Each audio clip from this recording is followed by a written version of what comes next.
I'm so sorry. I'm so sorry.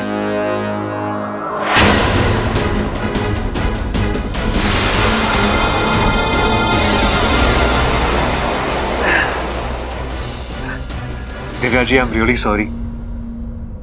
लेकिन आप यहाँ क्या कर रही है? इच्छा को दूध बहुत पसंद है ना, तो बस उसे वही देने जा रही थी। और मैंने आपका काम बिगाड़ दिया, है ना? नहीं, इट्स ओके। आपको पता है ऐसा क्यों हुआ? क्यों? ऐसा इसलिए हुआ क्योंकि हमारे घर में मेहमानों को काम करने की बिल्कुल इजाजत नहीं है। पर ये तो इतना छोटा हो या बड़ा हो, काम नहीं करना है तो नहीं करना है, बस। दिव्या जी, हम घर आए मेहमान को भगवान मानते हैं, ये हमारे संस्कार हैं। हम उनसे कोई काम नहीं करवाते। तो आज के बाद आप एक अच्छी मेहमान बन के इस घर में रहेंगी और कोई काम वाम नहीं करेंगी।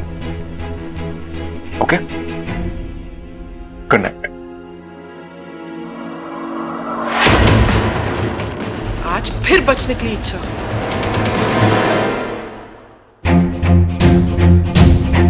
इच्छा, काकू, अच्छा हो तू आ गया। ये देख, ये सब क्या है? मेरा राज। राज? इन बच्चों के कपड़ों का तुम्हारे राज से क्या रिश्ता? बाकू, ये सब मुझे उसी दान पेटी की चोर तिजोरी से मिला है, जिस दान पेटी की वो चाबी थी। ओ, मतलब हो ना हो ये सब कपड़े तुम्हारे हैं? वैसे ये कपड़े तो मुझे मेरे ही लग रहे हैं। तुम्हारे? इतने छोटे कपड़े? बाकू, मेरे बचपन के कपड़े हैं ये। ओ, शायद पिताजी ने मेरे लिए बनवाए थे। ये नहीं हो सकता इच्छा। हम सभी नागों को वरदान है कि जब भी हम इंसानी रूप लेते हैं, उस रूप के साथ साथ कपड़े भी जुड़े होते हैं। तुमने कभी सुना है कि किसी नाग ने अपने इंसानी रूप के कपड़े पहले सिलवाए हो? तो ये कपड़े कैसे? शायद इसलिए इन कपड़ों से मेरा कोई राज जुड़ा है बाकू।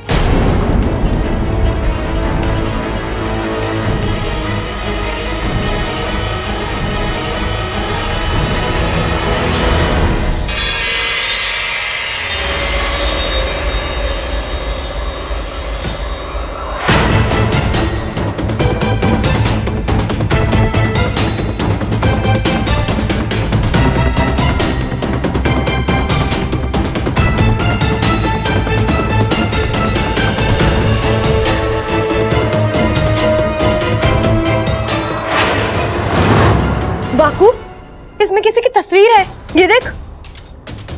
कौन है ये लोग? तुम याद करके देख लो कि तुम कभी इनसे मिली हो, क्या तुमने कभी इन्हें देखा है? नहीं बाकू, आज से पहले मैंने इन लोगों को कभी नहीं देखा। बोल चाल तो दूर की बात है, मुझे तो इनकी शक्लें भी जानी पहचानी नहीं लग रही हैं। ये लोग कौन है? इनका क्या रिश्ता है मेरे साथ? बाकू, मुझे इन लोगों तक पहुंचना ही होगा। बस एक बार ये मिल जाए, फिर सारी कड़ियां अपने आप जुड़ जाएंगी।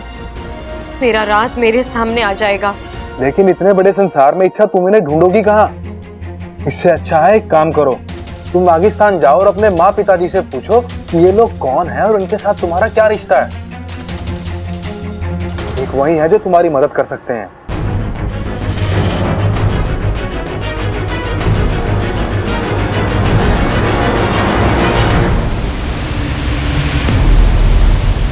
शेषु? मुखिया जी, आप इस वक्त यहाँ? शेषु कहाँ है? मुझे उससे कुछ जरूरी बात करनी है। लेकिन बात क्या है, बताइए तो। अब मुखिया जी, आप यहाँ? अनर्थ हो गया शेषु। पुजारी जी का संदेश आया है, मंदिर के दान पेटी के सामान की चोरी हो गई है। दान पेटी के सामान का मतलब? वही जो दान पेटी के चोर तिजोरी में रखा हुआ था। क्या? कब हुआ ये? किसने किया? कब हुआ, किसने किया, पुजारी जी ये सब नहीं जानते हैं। लेकिन जहां तक मेरा तजुर्बा है, ये काम इच्छा ने। एकदम सही कहा तुमने शेषु, मेरा भी यही मानना है। ये इच्छा का ही काम है। यदि कोई आम चोर होता तो दान पेटी से पैसे और गहने लेकर भाग गया होता। लेकिन यहां तो 1 रुपए का भी हेरफेर नहीं हुआ है। सिर्फ वही चीजें गायब हुई हैं जो इच्छा के बचपन की निशानी है। मतलब इच्छा को अब उस राज का पता चल जाएगा? नहीं, अभी भी वो उस राज से कोसों दूर है। सिर्फ चीजें मिल जाने से कुछ नहीं होता। उनसे जुड़े सच जानने के लिए इच्छा को क्या करना होगा?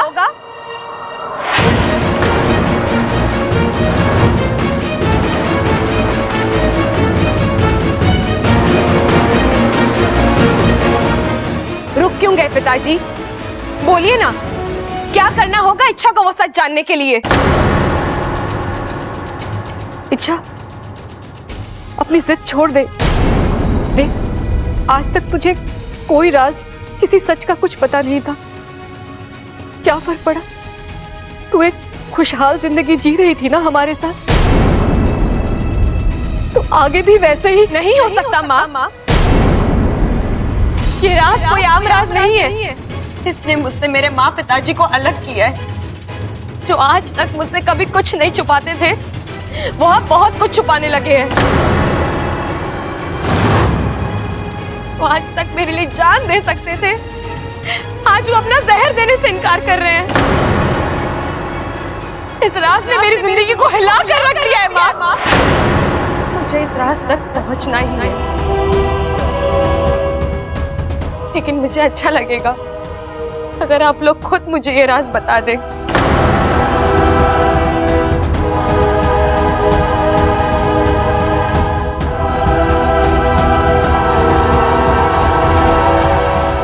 नहीं?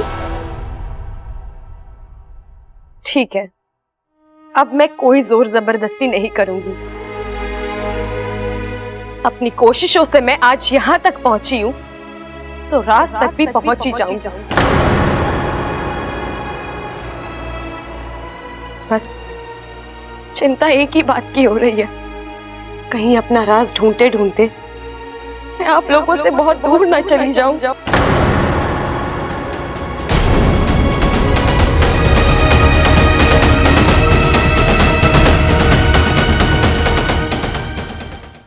अपने राज के इतने करीब होकर भी कितनी दूर हूं मैं। देखना, इतनी सारी चीजें, इतने सारे सबूत है मेरे पास, लेकिन ये सब एक पहेली बने हुए हैं। पता नहीं ये पहेली कब सुलझेगी। वाकु, तू जा।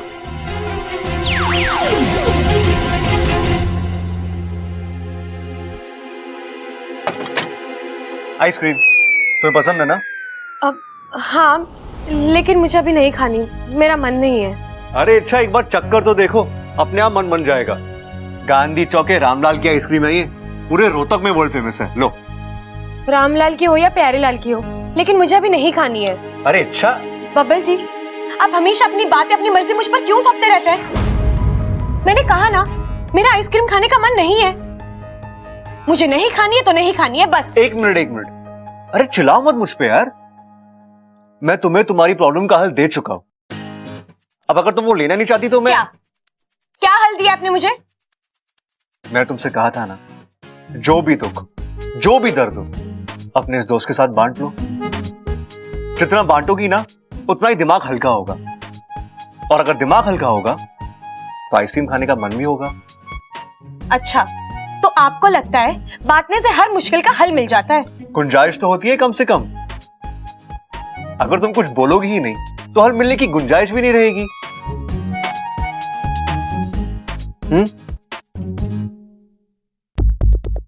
ठीक है,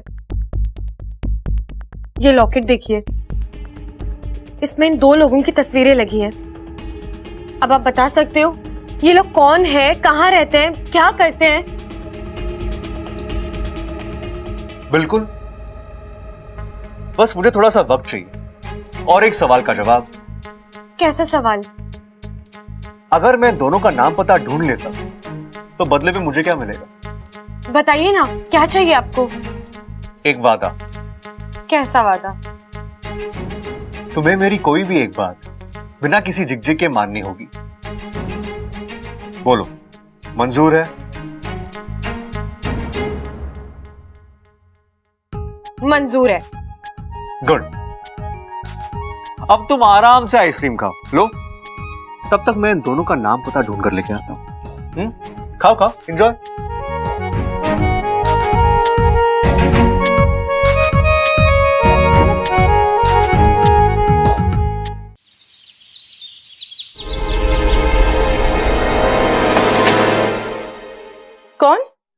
जी मैं सबल। आप ऐसे पीठ दिखाकर क्यों खड़े हैं? मेरी तरफ देखिए ना। ये क्या है? गिफ्ट लाया था जी आपके लिए। गमला? गमला क्यों देख रही हैं आप? उसके ऊपर एक गुलाब देखिए। गिफ्ट तो गुलाब है, गमला तो मैं ऐसे ही ले आया था। दूध के साथ मलाई आती है ना, जी बिल्कुल वैसे ही। मुझे कोई गुलाब गुलाब नहीं चाहिए। लेना पड़ेगा, लेना पड़ेगा, लेना पड़ेगा। हम पहलवान लोग जब कोई एक चीज एक बार दे देते हैं ना, तो फिर से वापस ना लेते। तो फिर वो गुलाब हो या फिर दिल। मेरे बड़े भैया बिल्कुल सही कहते हैं, ये प्यार ना छुपाए ना छुपता। अब देखिए, आपने मेरे लिए अपनी जान जोखिम में डाली, तो इससे साफ समझ में आता है कि आपके दिल में भी मेरे लिए हल्की हल्की नरम नरम जज्बात तो है। ऐसा कुछ नहीं है।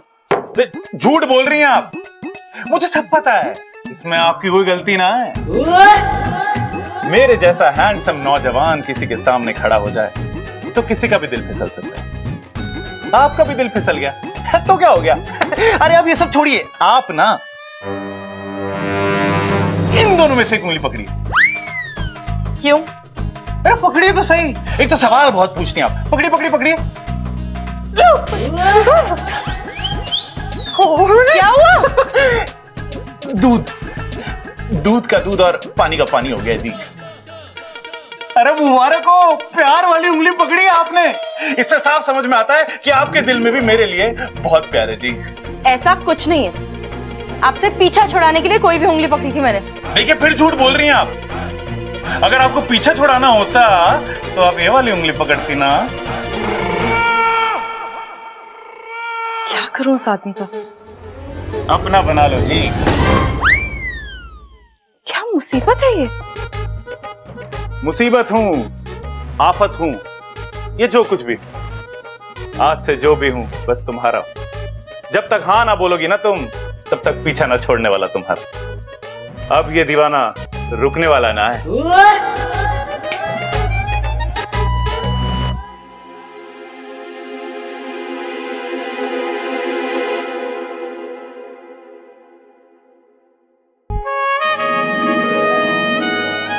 इच्छा तुम अपने बब्बर जी से कुछ मांगो और वो ना दे, ऐसा तो हो ही नहीं सकता।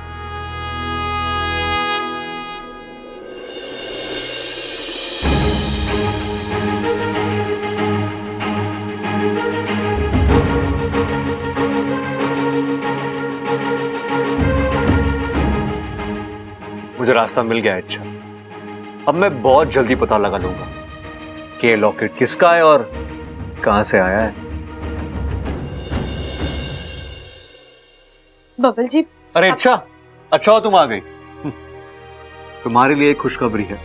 ये देखो, इस लॉकेट के पिछले हिस्से पर उस ज्वेलर का नाम लिखा है जिसने लॉकेट बनवाया है, धनीराम ज्वेलर्स। और मैंने इंटरनेट से पता लगाया कि धनीराम ज्वेलर्स मुंगाना गांव में है। और सबसे बड़ी बात यह है अच्छा कि मुंगाना गांव इसी जिले में आता है, यहां से बस 1.5 घंटे की दूरी पर। हम वहां जाकर इस धनीराम ज्वेलर से पूछताछ कर सकते हैं। अगर यह लॉकेट उसी की दुकान में बनाया गया है तो इसे भी पता होगा कि यह लॉकेट कब बनाया गया था। और यह भी हो सकता है उसके पास कोई रिकॉर्ड हो, या फिर यह लॉकेट देखकर या ये तस्वीर देखकर उसे कुछ याद आ जाए कि यह लॉकेट उसने किसे बेचा था, कब और कहां बेचा था। इच्छा, कोई ना कोई सुराग तो मिल जाएगा और मुझे यकीन है कि इस ज्वेलर के जरिए हम इस लॉकेट के मालिक तक पहुंच सकते हैं। धन्यवाद बबल जी, आपने मेरा बहुत बड़ा काम कर दिया। चलिए हम तुरंत निकलते हैं, मैं अब और इंतजार नहीं कर सकती। चलिए। 1 मिनट अच्छा, 1 मिनट बैठो, हम जाएंगे अच्छा, लेकिन उससे पहले मेरे कुछ सवाल है जो तुम्हें। बबल जी, अभी तो मैं खुद अपने कुछ सवालों के जवाब ढूंढ रही हूँ। आपके सवालों के जवाब मैं कहां से दूं? अभी मुझसे कुछ मत पूछिए, शायद मेरे सवालों के जवाब ढूंढते ढूंढते आपको आपके सवालों के जवाब भी मिल जाएंगे।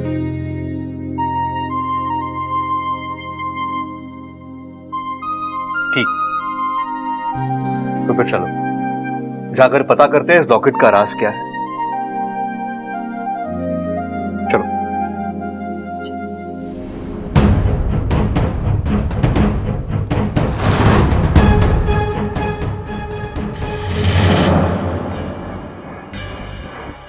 तुम यहाँ? हाँ मैं। मुझे आपसे कुछ बात करनी है दीदी। अगर तुम यहाँ इच्छा के बारे में बात करने आई हो तो मैं उसी के बारे में बात करने आई हूँ आपसे। आप जानती हैं कि इच्छा मेरी दुश्मन है। उसने मुझसे मेरा प्यार छीना, मुझे अपमानित किया, इसलिए उससे बदला लेने का अधिकार सिर्फ मेरा है। फिर भी आपने मेरी जगह विशप्रीत को भेज दिया। क्या मैं पूछ सकती हूँ क्यों? क्योंकि हम तुम्हारी बड़ी बहन होने के साथ साथ विशैलगढ़ की महारानी भी हैं। हम जब भी किसी को किसी अभियान पर भेजते हैं तो रिश्ते नहीं बल्कि काबिलियत देखते हैं। विशप्रीत तुमसे छोटी जरूर है लेकिन तुमसे कहीं ज्यादा चालाक है। अपनी ताकत का इस्तेमाल कब और कैसे करना है ये वो अच्छी तरह से जानती है। अगर वो किसी को डसती भी है तो ऐसी अदा से कि सामने वाले को मरने के बाद इसका एहसास होता है। इसीलिए हमने उसे वहां भेजा है। और रही बात दुश्मनी की, तो इच्छा सिर्फ तुम्हारी दुश्मन नहीं बल्कि पूरे विशैलगढ़ की दुश्मन है। हाँ तो ठीक है ना, आप मुझे एक और मौका दीजिए। मैं विष्णुनी के राज में मौका सिर्फ एक ही बार मिलता है और वो मौका हम तुम्हें दे चुके हैं। तब तुम इच्छा से हार गए, पूरी तरह से मात खाई थी तुमने। हम वो गलती दोहराना नहीं चाहते।